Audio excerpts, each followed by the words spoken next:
사도신경 고백할 때나 기도할 때나 소리가 참 앞에 앉아있는데도 소리가 전혀 다음부터는 사도신경 눈 감고 고백하면 눈 뜨고 보고 고백하시죠. 한번 큰 소리로 한번 읽어볼게 하시자. 전능하사 천지를 만드신 하나님 아버지를 내가 믿사오며 그 외아들 우리 주 예수 그리스도를 믿사오니 이는 성령으로 잉태하사 동정녀 마리아에게 나시고 본디오 빌라도에게 고난을 받으사 십자가에 못 박혀 죽으시고 장사한 지 사흘 만에 죽은 자 가운데에서 다시 살아나시며 하늘에 오르사 전능하신 하나님 우편에 앉아 계시다가 저리로서 사는 자와 죽은 자를 심판하러 오시리라. 성령을 믿사오며 거룩한 공예와 성도가 서로 교통하는 것과 죄를 사하여 주시는 것과 몸이 다시 사는 것과 영원히 사는 것을 믿사옵나이다. 아멘. 아멘. 아멘. 여러분 이 사도신경은요, 이제 사도들이 고백했다고 해서 사도신경이라 이렇게 제목을 붙였는데 사실은 성경 66권을 요약해 놓은 거예요. 핵심만 요약해 놓은 거예요. 꼭 우리의 신앙생활에 정말 필요한 것. 그러니까 내 믿음의 고백이죠. 내 신앙의 고백이에요. 하나님, 나 이렇게 믿습니다. 나 이런 하나님을 믿습니다. 볼까요? 하나님이 전능하시죠. 천지를 만드시잖아요. 온 우주를 만드셨어요.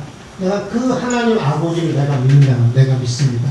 어떤 우리 하나님을 믿느냐? 전능하시고 전능하셔서 온 우주를 만드신 하나님을 내가 믿습니다.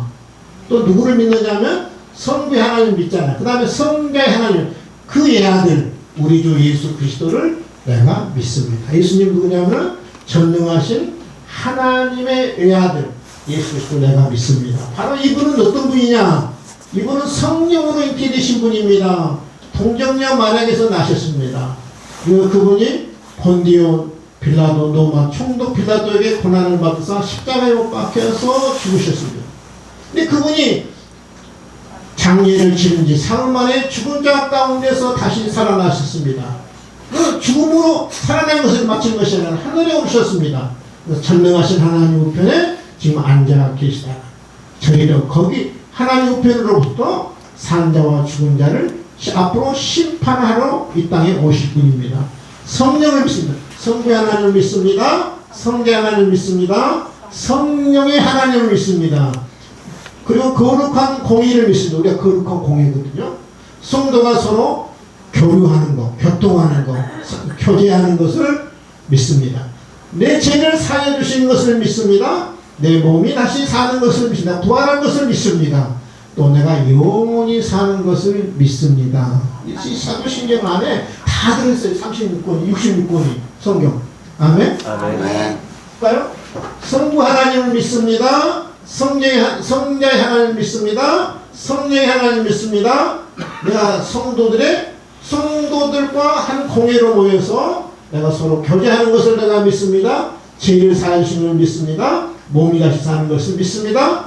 영원히 사는 것을 믿습니다. 이 안에 우리 고백이 다 들어있어요. 신앙의 고백이. 근데 중요한데 소리가 안 나.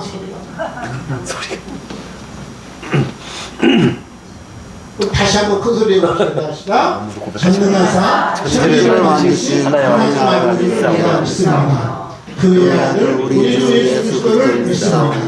이는 성령으로 잉태하사 동정녀 마리아에게 나시고 본디오 빌라도에게 고난을 받으사 십자가에 못 박혀 죽으시고 장사한 지 사흘 만에 죽은 자 가운데서 다시 살아나시며 하늘에 오르사 전능하신 하나님 우편에 앉아 계시다가 저리로서 산자와 죽은 자를 심판하러 오시리라. 성령을 믿습니다. 거룩한 공예와 성도가 서로 교통하는 것과 죄를 사해 주시는 것과 몸이 다시 사는 것과 영원히 사는 것을 믿사옵나이다. 아멘. 오늘 우리 주보에 보면 설교 제목이 제3의 비밀이거든요. 제3의 비밀은 죄를 사하여 주시는 것과 여기를 우리가 오늘 공부하는 것. 죄를 사하여 주시는 것과 제3의 비밀. 우리 옆 사람과 인사합시다. 반갑습니다. 반갑습니다. 반갑습니다. 반갑습니다. 반갑습니다. 다시 한번 인사할까요? 새해 복 많이 받으세요. 자, 새해 복 많이 받으세요.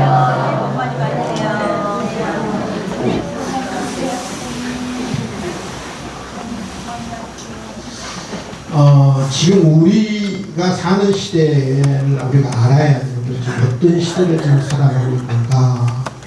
제가 얼마 전에 이 단어를 제가 여러분들 소개했었어요. 다시 한번 여러분 좀 소개하려고 해요. 왜냐하면 우리가 어떤 시대를 사는 걸 알아야 하잖아요. 세계 역사의 흐름을 보면요, 도도한 어떤 게 문화적 어떤 어떤 운동이 있어요. 문화적 운동. 오늘 우리가 어떤 시대를 사느냐면요, 포스트 모던 시대를 우리가 산다고 그래요. 포스트 모던. 포스트 모던이라는 단어를 누가 최초로 사용했냐면은 영국의 역사학자인 토인비가 최초로 사용했어요. 포스트 모던 시대 우리가 살아가고 있습니다. 이 포스트라는 말은 영어로 after, 다음이라는 말, 다음, 포스트, 다음. 모던이라는 말은 보니까 그 두 가지로 해석을 하더라고요. 근대, 현대. 우리가 보통 그 건물이 조금 어떤 물건이라든지 어떤 건물이 조금 현대적일 때 그잖아요. 모던하다 그러지. 모던이라는 말은 두 가지로 해석합니다. 근대라는 말도 해석할 수도 있고 현대. 이제 근대 이후의 삶을 우리가 살아가는 게 바로 이 영어를 토인도 포스트 모던 시대로 살아가고 있습니다. 우리가 역사를 보면 크게 네 개로 분류하잖아요. 네 가지로. 옛날에 고대, 중세, 근대, 현대 이렇게 네 개로 분류하잖아요. 고대는 언제까지 고대라고 하냐면은 BC 3000년부터 AD 500년까지를 보통 우리가 고대라고 합니다. 고대. AD 500년까지. 예수님도 고대 사람이고요. 아리스토텔레스, 플라톤 다 어떤 사람이 이 고대 사람들이고요. 고대. 그 다음에 중세죠, 중세. 중세는 500년부터 1500년까지. 종교개혁 이전까지. 그러니까 우리는 중세시대라 그럽니다. 중세시대. 아이러니하게요. 이 중세시대는 유럽의 사회입니다. 유럽 사회. 누가 지배했느냐면요, 기독교가 지배했어요. 조금 더 구체적으로 이야기하면 천주교가 지배했고, 조금 더 구체적으로 이야기하면 교황이 지배하는 시대가 중세시대예요. 중세시대에 종교개혁을 했잖아요. 그래서 기독교가 탄생했거든요. 그러니까 이게 역사적으로 보면 제일 암흑기는 어느 암흑기냐면요, 중세시대예요. 교황이 다스린 시대, 천주교가 다스린 시대, 500년부터 1500년까지 가장 어떤 인성으로도 봐도 그렇고, 사회적으로 봐도 그렇고, 어떤 인격적으로 봐도 그렇고, 가장 암흑기 시대예요. 그럴 수밖에 없었던 게요. 지금도 천주교는 무엇을 이렇게 믿느냐면은 교황 무엇을 믿어요. 교황 무엇을. 교황은 틀리지 않아요. 교황. 오류가 없어요. 교황은 꼭 진리예요. 이 교황은 어떻게 지금 생각하냐면 신의 대리잖아요. 예수님을 대리한 사람, 하나님을 대리한 사람이 교황이에요. 이 교황이 어떻게 틀릴 수 있어요? 근데 교황이 꼭 법이에요. 교황이. 그러니까 이 중세 시대는 가장 사회적으로, 정치적으로, 종교적으로 가장 암흑기 시대, 어두운 시대가 아이러니하게도 이 천주교가 다스렸던 시대가 가장 암흑기예요. 암흑기. 근데 인격이 없어요. 인격이 없어요. 그리고 나서 이제 1500년을 지나면서 종교개혁이 일어나고 르네상스, 문화 복구운동, 문화혁명운동, 이제 르네상스가 일어나고, 이제 그런 시대가 이제 근대라고 그러죠. 근대. 이성을 강조하죠. 계몽주의. 많이 들어봤죠. 계몽주의. 르네상스. 근데 이성을 많이 강조했어요. 이성을.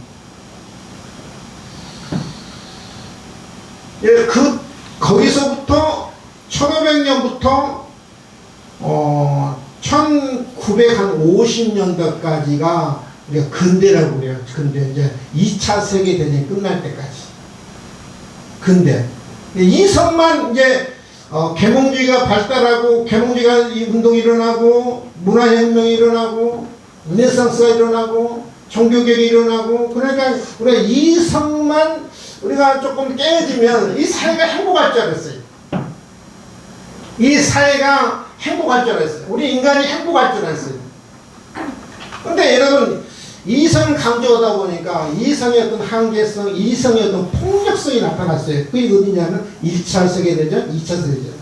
1914년 이제 1차 세계대전이 나잖아요. 1939년에 2차 세계대전이 일어나요.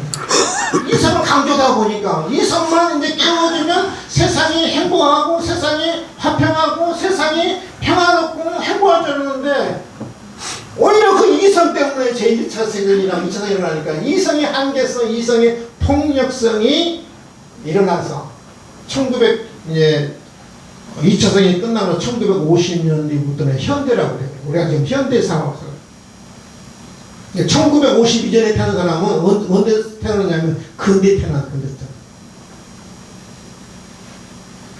근데 여러분 이 포스트 모던 시대에는 어떤 특징이냐면 세 가지 특징이 있거든요. 우리가 지금 이 특징 시대에 살고 있어요. 지금 첫 번째는 개체성을 강조한 시대. 개체성. 옛날에는 전체성을 강조했어요. 국가가 중요하고 사회가 중요하고 가족이 중요하고 어떤 단체성을 중요했어요. 국가가 있고 내가 있다는 거예요. 근데 국가를 위해서 내가 얼마든지 희생할 수 있고 내 가족을 위해서 얼마든지 희생할 수 있는. 근데 옛날 사고 갖고 온 사람들은 다 뭐냐면 전체성, 단체성. 근데 지금은 안 그래요. 1950년부터는요, 태어난 이때부터는 어떤 특징을 갖고 있느냐면 한 개인이 중요해요. 개인. 어떤 한 개인의 어떤 인격이 중요한 거예요. 개체성이 중요해요. 한 사람 한 사람이 중요한 거예요. 한 영혼 한 영혼이 중요하고 그래서 지금은 가족을 위해서 희생을 안 해요. 사회를 위해서 희생 안 해요. 교회를 위해서 희생 안 해요. 나라를 위해서 희생을 안 해요. 왜냐하면 개체성이 중요하기 때문에. 그래서 여기 개체성 때문에 무슨 주의가 발달했느냐면 개인주의. 다 지금 개인주의잖아. 개인이 중요한 개인.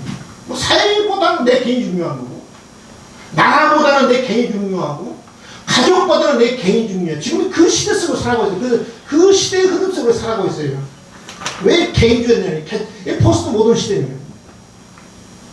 그 다음에 자율성이에요. 지금은 어떤 뜻이냐면 자율성이거든요. 내 스스로 생각하고 내 스스로 판단하고 내 스스로 결정하는 거예요.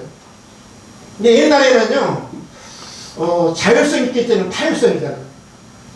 부모가 이야기하면 다 들어요. 다 순종했어요. 근데 부모가 이야기도 안 들어요 지금. 왜냐하면 내 스스로 판단하고 내 스스로 생각하고 내 스스로 결정하는 거예요. 지금 자율성이 강조된 시대거든요. 옛날에는 스승이 이야기하면 들었어요 안 들었어요? 스승이 그림자도 안 밟았잖아요. 지금 안 들어요 지금. 왜냐하면 자율성이 강조되기 때문에 자율성. 지금 현대는 그래요. 내 개인이 중요하고 다른 사람의 타인의 생각이 중요한 거는 아무리 말해도 안 들어요 여러분. 지금 목사가 많은 성도들 안 들어요. 내가 생각하고 내가 판단하고 내가 결정해야 움직이는 시대예요 지금. 자율성. 여러분 부모가 이야기 자식들 안 들어요. 지금 그런 시대 속에 살고 있어요 여러분. 억울해하지 마세요. 자녀들이 부모 말 안 듣는다 억울하지 마세요. 우리가 그런 도도한 흐름 속에 지금 문화혁명 속에 살고 있는 거예요. 자율성이. 어떤 우리가 지금 시대 속에 살고 있냐면은 이 다양성이 다양하는 거예요. 생각도 다양하고 이념도 다양하고 성도 다양하고. 왜냐면 옛날에는 성하면 딱 두 가지 성밖에 없잖아요. 남성, 여성. 근데 지금은 여러분 제3의 성도 있어야 있고 제4의 성도 있잖아요. 남자도 아니고 여자도 아니고 중성. 남자와 가까운 여성. 여자 가까운 남성. 이 성도 지금은 여러 성을 지금 다양성. 이념의 다양성, 종교의 다양성, 생각의 다양성. 지금 다양성 속에 우리가 지금 살아가고 있거든요. 다양성 속에. 이념도 여러분요. 다양해. 옛날에는 공산주의와 민주주의가 있었는데 뭐 사회주의도 있죠. 또 반사회주의 있죠. 이념도 다양해요. 좌파도 있죠. 우파도 있죠. 중도도 있죠. 우파 아닌 좌파도 있죠. 좌파 아닌 우파도 있죠. 이 사회가 다양한, 다양성 속에 우리가 살아가요. 다양성 속에. 이 다양성 속에 우리가 살아가기 때문에 어떤 특징이 있느냐 하면은, 옳고 그름이 없어요. 다양한 것 뿐이에요.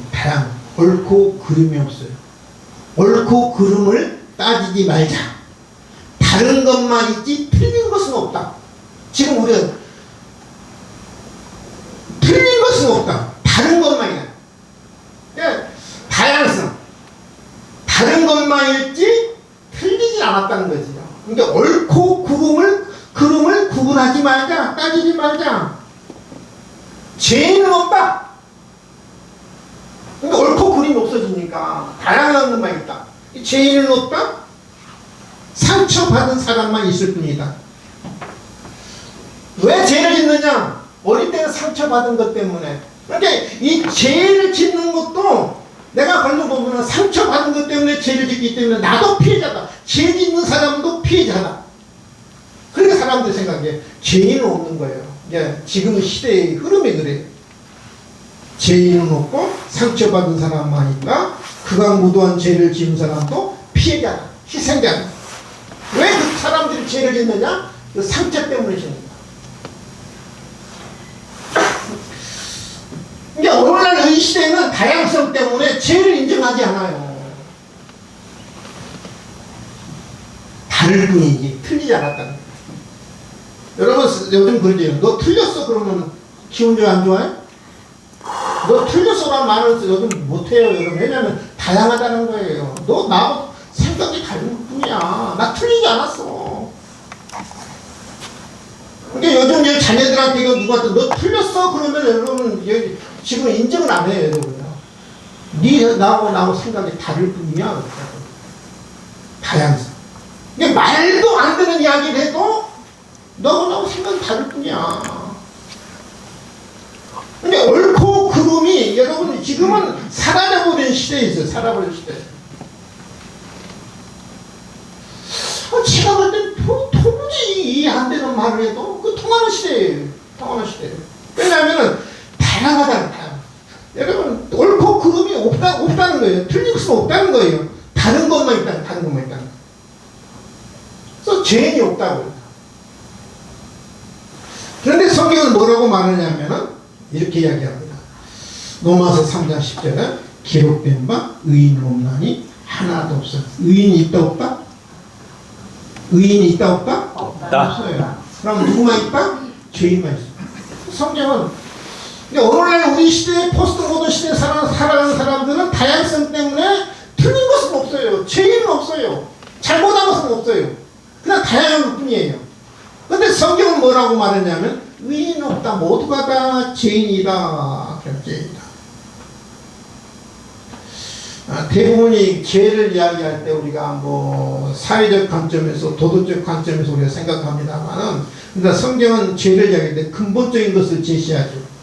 하나님 차원에서 죄를 이야기합니다. 죄를 하나님 차원, 인간적인 차원에서 죄를 이야기하면 하나님 차원에서 이 성경의 죄를 어떻게 이야기하냐면 헬라어로 하마르티아라는 단어인데요. 표적이 빗나가다 관역에서 벗어나다. 이제 내가 화살을 쐈어요. 화살을 쏘면 어디에 맞춰야 되나? 중앙에 10점짜리 딱 맞춰야 돼. 근데 벗어나서 9점 맞춘다든지 8점을 맞춘다든지 아예 벗어났는데 그건 틀린 거예요. 여러분. 이 죄는 뭐냐면은 하나님이 원하는 그대로 정중히 쫙 맞춰야 돼. 표적에 빗나가든지 관역에 빗나가는 것을 죄라고 합니다. 하나님의 관점에서 조금이라도 벗어나는 건 죄예요. 성경은 뭐라고 말하는데 음욕을 품는 것도 여러분 간음이라고 그러거든요. 우리가 관점이 너무 다르잖아요. 우리가 미워하는 것도 살인이라고 말해 하나님. 하나님 가지고 우리 관점 너무 다른 거예요. 미워하는 것도 살인이라고. 내가 예를 들어보면 내가 마음에 안 들었어. 너 나가! 이 집 나가! 나가라는 말하는 것도 죄라고 해요. 근데 하나님의 관점과 우리 사람의 관점은 너무 달라요. 죄는 하나님의 관점에서 벗어나는 것을 죄라고 해요. 여러분, 하나님 우리 인간을 만들 때 왜 만들었냐면요, 하나님의 영광을 위해서 만들었어요. 창조해서 우리 인간을. 하나님의 영광에서 우리 인간을 창조했는데 그 관역에 방 내가 하나님의 영광도 살지는 못해요. 하나님 뜻대로 살지는 못해요. 그럼 그것은 죄예요. 여러분, 우리 가장 근본적이죠. 우리는 자꾸 내가 뭐 거짓말하고 내가 남 물건 훔치고, 우리는 그런 관점에서 우리 죄를 이야기했는데, 가장 근본적인 죄는, 가장 큰 죄는 뭐냐면 내가 하나님을 떠나는 게 죄예요. 하나님을 벗어나는 게 죄예요. 창조주신, 나를 만드신 하나님을 믿지 않는 게 죄예요. 말씀대로 살지 않는 것, 내 마음대로 사는 게, 그 성경은 뭐라고 하냐면 죄라 그럽니다.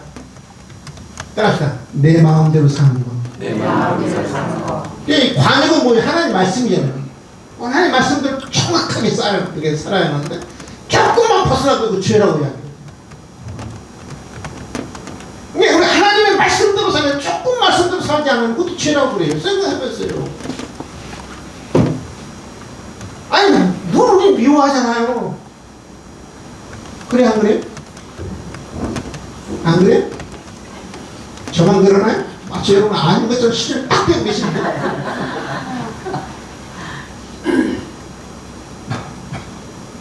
미워하는 것도 성경은 사진이라고 그러거든요. 사진이라고.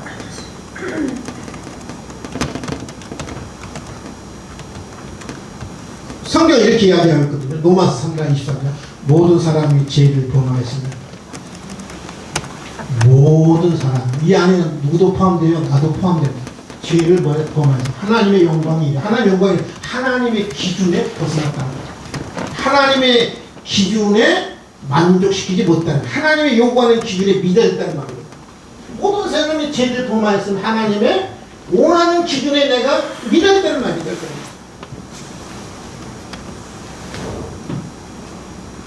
예, 시편 51편은 다윗의 고백입니다. 내가 죄악 중에 출생하였으며 모친이 죄 중에 나를 잉태하였다. 내가 태어날 때부터 내가 죄인으로 태어났다는 말입니다. 다윗의 고백이에요. 내가 죄악 중에 출생했다. 내가 죄악의 DNA 갖고 내가 태어난 사람이다. 모친이 죄 중에 나를 잉태했다. 우리는 성상설을 믿는 게 아니라 우리는 성악설을 우리는 믿어요. 우리는 태어날 때부터 우리는 죄인으로 태어나요. 한 예를 들어볼까요? 여러분, 우리가 보통 그런 그 첫째 아이를 낳고 약 1년 후에 2년 후에 둘째 아이를 태어나면 부모 사랑이, 엄마 아빠 사랑이 누구한테 집중되는가요? 관심이 둘째예요. 여러분, 다 그렇지 않지만 대중에 첫째가 엄마 사랑이, 아빠 사랑이 둘째한테 집중되네, 내 사랑을 뺏겼네. 그러면 첫째가 둘째 아이 어떻게 해요? 때려 안 때려? 때려. 꼬집어요 안 꼬집어요? 꼬집어요. 어떤 아이는 손가락으로 뭐를 눈을 주셔요. 그렇게 하라고 여러분 부모가 가르쳤어요? 네? 왜요? 그 본래 태어날 때부터 내 내재된 죄성 때문에, 내 태어날 때 태어난 일이 내 안에 있는 죄성 때문에 꼬집기도 하고 때리기도 하고 심지어는 손가락으로 눈을 쑤시기도 하거든요. 근데 우리는 태어날 때부터 죄인으로 태어나고 내가 죄 중에 태어나고 우리 죄의 DNA를 갖고 우리는 태어난 사람들이에요. 우리는 그 죄로부터 우리는 벗어날 수 없는 우리 사람들이라고요. 어떤 사람이 교회 와서요. 이 사람이 어떤 사람이었느냐면은 좀 도박에 조금 빠졌던 사람. 교회 와서 열심히 기도했습니다. 하나님 나를 좀 도박에서 좀 벗어나게 하시고 도박을 또 좀 잊어버리게 해주시옵소서. 해방되게 도와주시고 간절히 기도하고 교회를 딱 나갔어요. 자동차가 딱 지나가는 거예요. 잘못된 남바가 딱 보입니다. 하필 5789일 58 짓고 가보.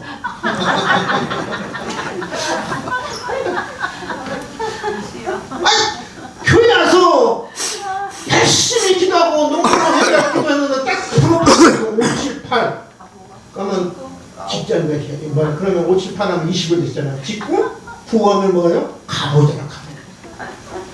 잘못된 그 다음에. 뭐 제가 왜 이야기를 하냐면은 죄를 안 지어야지 마음은 먹지만 마음대로 안 되는 게 우리 죄예요. 죄. 왜냐하면 죄악 중에 출생했기 때문에 그래요. 우리는 죄의 DNA를 갖고 태어나고 죽을 때까지 우리는 죄를 벗어날 수가 없어요. 아무리 의롭게 살려고도 아무리 진실하게 살려고 해도 얼마나 내가 진실하게 살아가는 것이 얼마나 힘든지를 알아야 돼요. 예, 파스칼이 프랑스 철학자죠. 파스칼이 이렇게 이야기를 합니다. 나는 의인이나 성자가 존재한다는 것을 믿지 않는다. 이 땅에는 오직 죄만이 존재할 뿐이다. 오늘날 이 포스트 모던 시대에 죄를 인정하지 않아요. 다양성만 인정하지. 다른 것만 인정하지. 근데 성경은 분명하게 말하기를 파스칼에는 오직 이 땅에는 죄인만이 존재한다는 죄인만이 존재한다. 근데도 그러고 내가 죄 없다. 나는 죄 없어. 그런 사람은 내가 스스로 양심을 속이는 거라 오늘 성경 이야기예요. 오늘 요한일서 2장 10절 만약 우리가 죄가 없다고 말하면 스스로 양심을 속이는 거예요. 또 9절에 보면 만약 우리가 범죄하지 아니하면 하나님을 거짓말하는 이로 만드는 거다 그래요. 여러분 하나님 우리는 모든 사람이 죄를 범했다고 이야기하는데 그래서 하나님의 영광이 이르지 못한다고 그래. 하나님이 요구하는 기준에 미달했다고 이야기하는데 근데 내가 범죄하지 않는다 죄 없다고 그러면 하나님을 거짓말하기로 만드는 거라 이게. 오늘날 이 시대에는 죄를 인정을 하지 않아요. 난 죄인인 것도 인정하지 않아요. 근데 여러분 성경은 분명히 하나님은 우리는 죄인이라 그래요. 누구 말이 맞아요? 하나님 말씀입니까? 내가 맞습니까? 성경이 맞습니까? 사람이 맞습니까? 누구 말이 맞아요? 하나님이 맞잖아요. 하나님은 분명히 너는 죄인이야. 성경에 분명히 너는 죄인이야. 근데 사람은 오늘날 우리 포스트 모던 시대에 살아가는 우리 다양성 때문에 우리 죄 없어. 다른 것뿐이야. 근데 성경은 분명히 죄인이라고 이야기합니다. 근데 여러분 중요한 것은 죄의 싹은 죄의 값은 죄의 결과는 사망이라 영원한 사망. 하나님의 은사 선물은 그리스도 예수 우리 주 안에 있는 영생이다. 하나님이 우리에게 선물을 주는 누구 안에서 예수님 안에서 우리에게 영원한 생명을 주는 건데 죄의 값은 사망이다. 죄 때문에 우리가 사망을. 여러분 우리 하나님이 우리 인간을 만들 때 제가 전번에도 말씀했습니다. 내 영혼 안에 하나님이 머무는 공간을 만드셨어요. 내 영혼 안에 하나님이 머물 수 있는 공간을 만들었는데 근데 이 하나님이 머무는 그 공간 안에 하나님이 계셔야 내가 행복하고 만족하고 평안해요.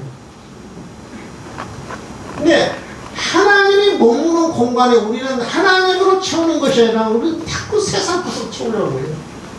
물질로 채우려고 그러고 쾌락으로 채우려고 그러고 그럴 때 사람들이 불안하고 염려하고 근심하고 걱정하는 거예요. 예, 우리 영혼 안에 하나님이 머무는 공간을 다른 것으로 세상으로 채우려고 하기 때문에 늘 불안한 거예요. 여러분 늘 불안하죠? 네. 그렇죠? 근심하죠? 네. 걱정 있죠? 염려 있죠? 하나님으로 채우면 근심 근심 걱정 염려가 사라지는 거예요. 자꾸 물질로 채우려고 그러고 쾌락으로 채우려고 그러고 세상 것으로 채우려고 그러니까 늘 불안한 거예요. 이 불안이 여러분 조금 더 나아가면 뭘로 이제 발전하냐면 질병으로 이렇게 발전하고요. 불안, 염려가 질병으로 발전. 이 질병이 어디로 발전하냐면 사망으로 발전해요. 또 사망이 뭘로 발전하면은 영원한 사망으로 이제 발전하는 거예요. 영원한 향보로 발전하는 거예요. 영원한 거. 히브리서 9장 27절 한 번 죽는 것은 사람이 정한 것. 이거는 누구도 바꿀 수 없어요. 하나님이 정한 것은 누구도 바꿀 수 없어요. 누구든지 한 번 태어나면 반드시 죽게 돼 있어요. 이것은 하나님의 법칙이에요. 이 자연에도 법칙이 있잖아요. 자연. 이 법칙은 누구도 깨뜨릴 수 없잖아요. 우리 하나님, 우리 인간이 정하신 것은 뭐냐면 반드시 한 번 죽는다는 거예요. 근데 그 후에는 뭐가 있냐면 심판이 있다고 그랬잖아요. 영원한 심판이 있다고. 영원한 심판. 영원한 형벌이 기다리더라고요. 뭐 때문에 영원한 형벌이 왔느냐? 죄 때문에, 죄 때문에. 근데 오늘 성경은, 오늘 본문은요, 이 죄를 해결할 수 있는 비밀을 우리에게 이야기해요. 비밀. 제3의 비밀을 우리에게 알려줍니다.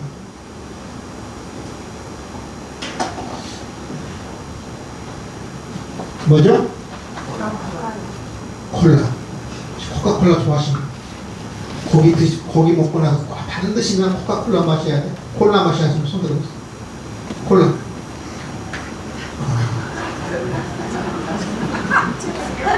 요즘은 이제 고기를 먹고 나면, 식사하고 나면 우리 한국 사람들은, 우리나라 사람 대부분이 콜라보다 뭘 먹어요?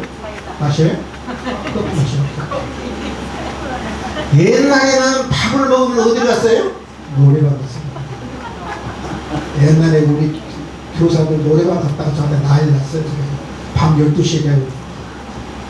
그때는 목사 권위가 있었어요. 교사들 밤 12시에 불렀어요. 저희. 교사들이 어떻게 식사하고 노래방 갈 수 있냐고 펼치고. 기억나세요? 마치 아닌 것처럼. 여기도 몇 사람 계셔야 됩니다. 옛날에는 노래방 갔고 지금은 카페 가고. 근데 여러분, 이 코카콜라를 제가 이야기하냐면은 이 코카콜라는 세계적인 브랜드잖아요. 코카콜라가 없는 나라가 없어요. 여러분, 아프리카 오지에 가도요 코카콜라가 있어요. 우간다 가도 있고요. 아무리 못 산 나라도요 코카콜라는 세계적인 브랜드잖아요. 세계적인 브랜드. 이 코카콜라는 설탕, 탄산수, 카라멜, 인산, 카페인, 코카, 잎, 콜라, 콩, 이게 혼합해서 만든다고 해요. 이 코카콜라는 독특한 어떤 맛이 있어요. 어떤 다른 어떤 제품에서 흉내낼 수 없는 독특한 맛이 있는데 그 바로 1%의 비밀이에요. 1%의 비밀. 어떤 재료로 만드는 다 알아요. 제가 방금 얘기했잖아요. 뭐 설탕, 탄산수, 카라멜, 인산, 카페인, 코카인, 콜라, 콩 이런 걸 혼합해서 만드는데 이 독특한 맛을 내는데 1% 맛이 비밀 1%. 이 창업자들 5명만이 1%의 맛을 내는 비밀이라서. 근데 그 중에 5명 가운데 3명은 죽고 2명은 남았다. 근데 이 2명은 가족에도 알리지 않고 자녀에도 알리지 않고 어떤 회사의 주역들도 이 1%의 비밀, 코카콜라의 맛을 내는 독특한 맛은 아무도 안 합니다. 여러분, 이 세계적인 기업이 코카콜라가 있나요? 뭐 펩시도 있고 뭐 사이다도 있고 하여튼간에 콜라의 독특한 맛을 내기 왜 다른 데서 가장 노력을 해도 이 맛을 못 내는 거예요. 이 맛을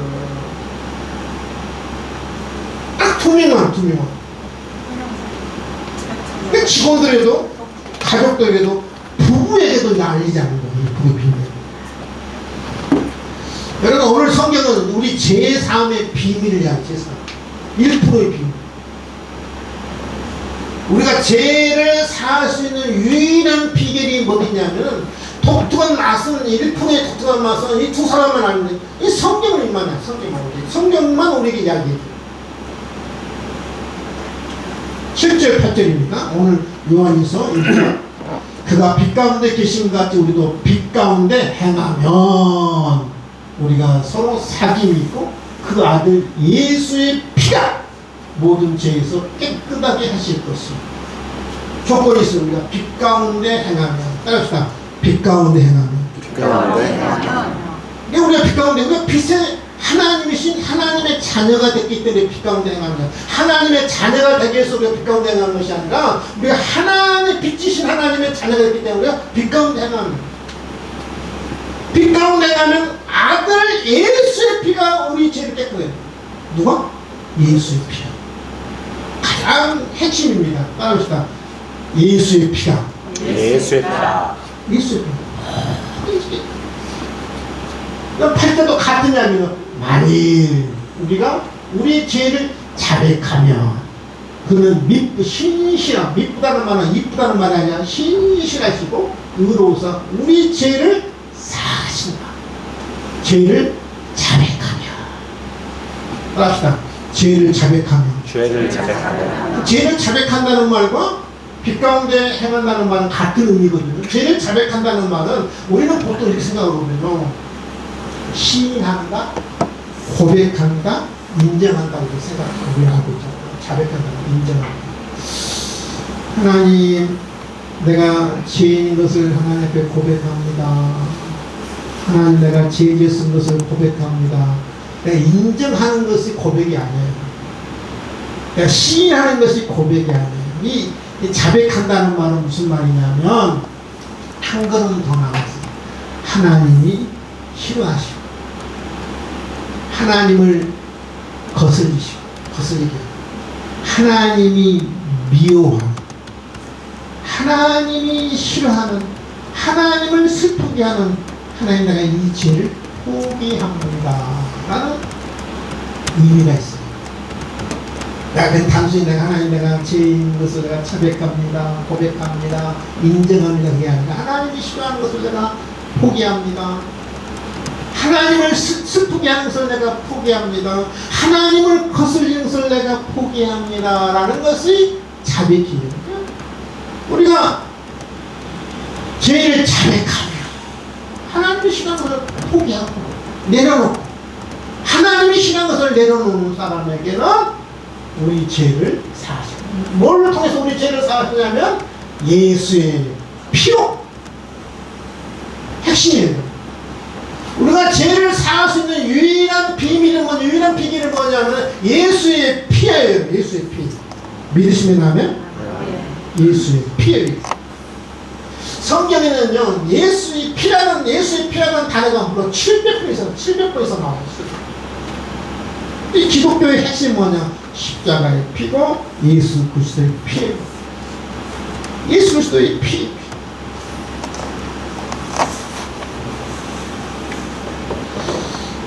구약 레위기 17장 11절에 육체의 생명은 피에 있습니다. 내가 이 피를 너희에게 주었다네. 뿌려 너희의 생명을 속하게 하느니 생명이 피에 있으므로 피가 죄를 속하느니라.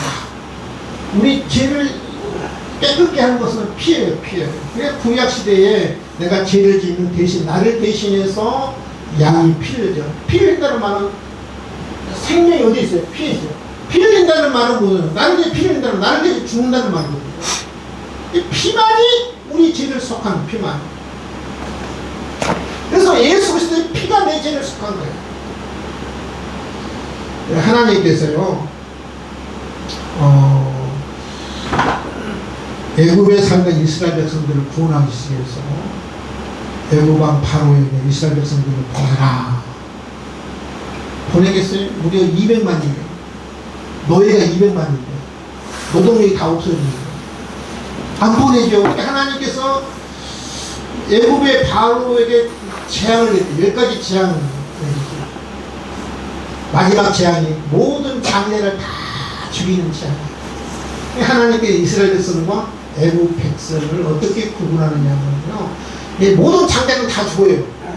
뭐 소가 됐든 돼지가 됐든 사람이 모든 장자는 다 하나님이 재앙을 내고 심판하거든요. 근데 이스라엘 백성은 어떻게 구분해요? 그래서 하나님께서 이렇게 명령을 합니다. 내가 애굽 땅을 칠 때의 그 피가 너희가 사는 집에 있어서 너희를 위하여 표적이 될지라 내가 피를 볼 때 너희에게 넘어가리니 재앙이 너희에게 내려 멸하지 아니하리라. 하나님이 이스라엘 백성들이 내가 애굽 백성을 심판하려고 하는데 하나님 백성과 애굽 백성은 같이 심판할 수 없지 않느냐. 양을 잡아라. 그래서 양을 잡아서 양의 피를 가지고 너희 대문에 기둥과 이 문 위에 문설주와 인방이라고 인방 피를 가라. 너희 대문의 피를 보면 양의 피를 보면 내가 내 재앙이 넘어가니라. 재앙이 너에게 내려 멸하지 아니하리라. 하나님께서 어떻게 이스라엘 백성과 애굽 백성을 구분하느냐면 하나님 백성과 하나님 백성으로서는 또 피를 보고 내가 재앙이 넘어갈 때다. 그렇게 이야기합니다.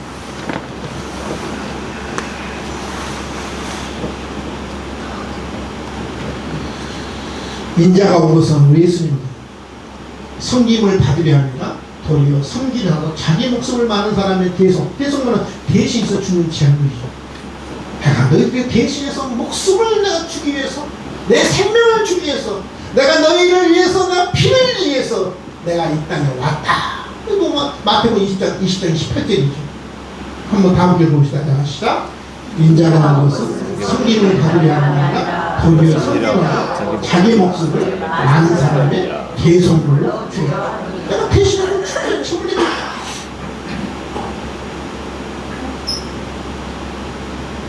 여러분, 피를 볼 때에 어떻게 이게 애국 백성과 이스라엘을 구분하냐? 피를 보면 피를 내가 의롭게 살았느냐 불의하게 살았느냐 그걸 보고 여러분은 하나님의 차에 넘어간 게 아니에요.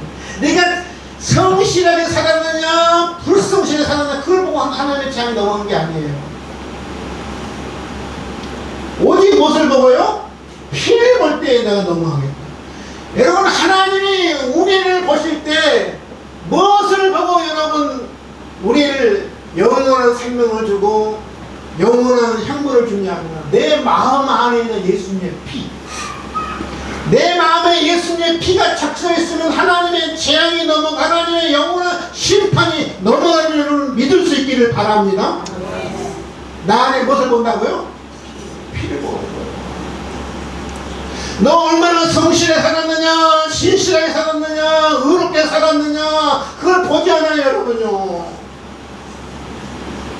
내 안에 예수의 피가 흘렀느냐, 흐르고 있느냐, 흐르지 않느냐, 그걸 보시는 거예요.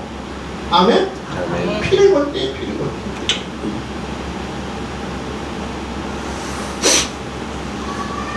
시간이 다 돼가지고 제가 예언은 다음에 하겠습니다. 베드로전서 1장 18절. 베드로가 베드로 서신 너희가 알거니와 너희 조상의 유전은 낭령된 행실에서 구속된 것은 금같이 없어질 보배한 것이 아니요 우리 금이나 은으로 우리를 구속한 게 아니라는 거예요. 흠없고 점없는 어린 양 같은 보배로운 피로 한 것이라. 하나님이 뭐에 우리를 구원했느냐, 구속했느냐, 하나님의 자녀 삼았느냐, 천국 백성 삼느냐, 보배로운 피로, 어린 양 같은 보배로운 피로, 예수 그리스도의 보배로운 피로 저와 여러분을 구원하고 하나님의 자녀 삼으시고 천국 백성 삼았다는 거예요. 믿으시면 하면? 여러분, 그래서 마지막에 봅니다. 이사야서는 예수님 오시기 전에 700년 전에 활동했던 선지자거든요. 700년 전에 필병진 후를 내다보면서 예언했던 거예요. 그가 메시아가 찔림은 우리 허물을 인한, 그가 상함은 우리의 지향을 인한, 그가 징계를 받음으로 우리가 평안을 얻고 그가 채찍에 맞음으로 우리가 나음을 얻었거든요. 예수님이 우리를 위해서 찔리시고 상함을 당하시고 징계를 받으시고 채찍을 맞으실 것을 이사야서 700년 전에 내다본 거예요. 왜요? 저와 여러분을 구원하시기 위해서, 흠없는 보배로운 피로 저와 여러분을 구원하시기 위해서, 제 사함을 하나님께서 우리에게 주시기 위해서 예수님이 나를 대신을 찔리시고 상함을 당하시고 징계를 받으시고 채찍을 맞으셨다는 거예요. 그래서 여러분 마지막으로 말씀드립니다. 내가 제3에 받을 수 있는 유일한 비결은 내 의로움도 아니고 내 성실함도 아니고 내 진실함도 아니고 예수 그리스도의 보배로운 피인 줄 믿을 수 있기를 바랍니다. 피만이 나를 내 죄에서 해방될 수 자유로울 수 하나님 앞에 내가 통할 수 있는 하나밖에 없어요. 제3의 피.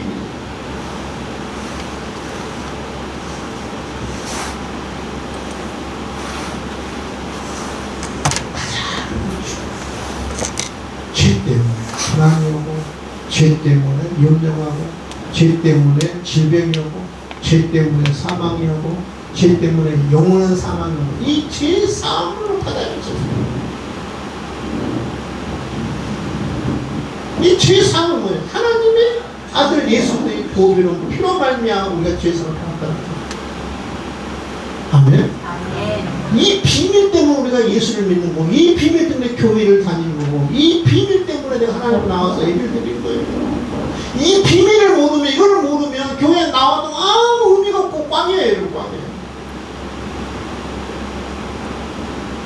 여러분, 제3의 비밀을 알고 깨닫고 믿음으로 사는 저희들 될 수 있기를 주님의 이름으로 축원드립니다. 하나님 아버지 감사와 찬송과 영광을 올려드립니다. 우리는 지금 포스트 모던 시대를 우리가 살아가고 있습니다. 다양성 때문에 죄를 인정하지 않고 다른 것만 하나님 우리가 인정하려고 합니다.